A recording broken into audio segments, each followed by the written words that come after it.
कि उस परमात्मा के तो अनंत अवतार हैं, अनंत बार यहाँ प्रकट होता है, असंख्य बार। और ये 9 चित्तों बुद्धिनाश, यानी बुद्धिहीन लोग केवल 9 ही अवतार मानते हैं,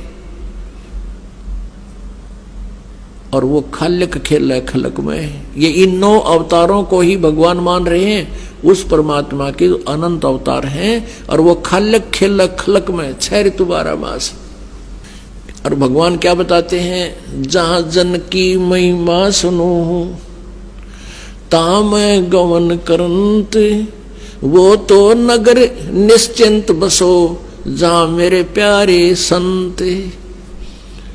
अब जो वेद बताते हैं वो परमात्मा गति करके आता है और हमारे आध्यात्मिक यज्ञ में आता है, आध्यात्मिक अनुष्ठानों में भी वो गुप्त रूप में रहता है और अच्छी आत्माओं को आकर मिलता है।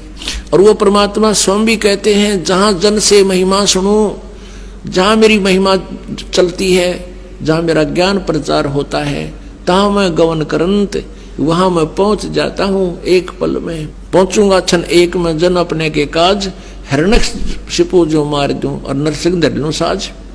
तो यहाँ परमात्मा कहते हैं, जहां जन से महिमा सुनो तहां मैं गवन करंत, वहां पहुंच जाता हूं गति करके।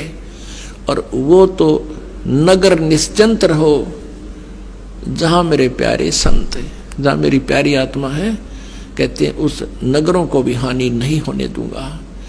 पवित्र बाइबल में लिखा है, एक जगह कहते हैं एक व्यक्ति के पास भगवान पहुंच गए और उन्होंने कहा कि ऐसे ऐसे उस नगर में बहुत हाहाकार मच रही है और लोग अन्यायी हो गए हैं, उस नगर को मैं नाश करूंगा। तो उस भगत ने पूछा कि प्रभु, यदि उस नगर में आपके 10 भगत होंगे, क्या तुम फिर भी उनको नाश कर दोगे? कि नहीं, यदि मेरे 10 भक्त भी होंगे तो भी उस नगर को मैं नाश नहीं करूंगा। फिर पूछा कि वहां आपके यदि 2 भक्त होंगे तो भी नाश कर दोगे? कि नहीं, मेरा 1 भक्त भी होगा तो भी मैं उस नगर का नाश नहीं करूंगा।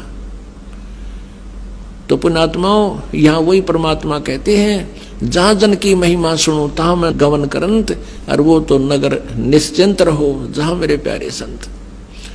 पुण्यात्माओं, 1 भगत के कारण भी एक नगरी बसी रहती है, तो वो कितने निकम्मे आदमी है। तो इसलिए कहते हैं, संत ना होते जगत में तो जल मरता संसार। तो परमात्मा हर युग में रहते हैं, हर पल में रहते हैं, लेकिन वो उस समय उनका जो सतीथि होती है वो गुप्त रहते हैं, उनको कोई पहचान नहीं सकता। ना तो आग ला दे काल यहाँ पे, वो परमात्मा इस जो है जलते हुए काल के लोक में बर्फ का काम करते हैं यहाँ। और परमेश्वर ने प्रत्येक ब्रह्मांड में अपना एक गुप्त स्थान बना रखा है, जैसे राजदूत भवन होता है, और वहां रहने से भी हमें बहुत राहत यहाँ मिल रही है। तो पुण्यात्माओं, ये काल है, और काल आपने देखा होगा गीता जी में अपना विकराल शरीर दिखाता है, रूप दिखाता है, जो अर्जुन जैसे योद्धा भी कांप जाते हैं, थर थर कांप रहे होते हैं, और उसने हम भगवान मान रहे थे।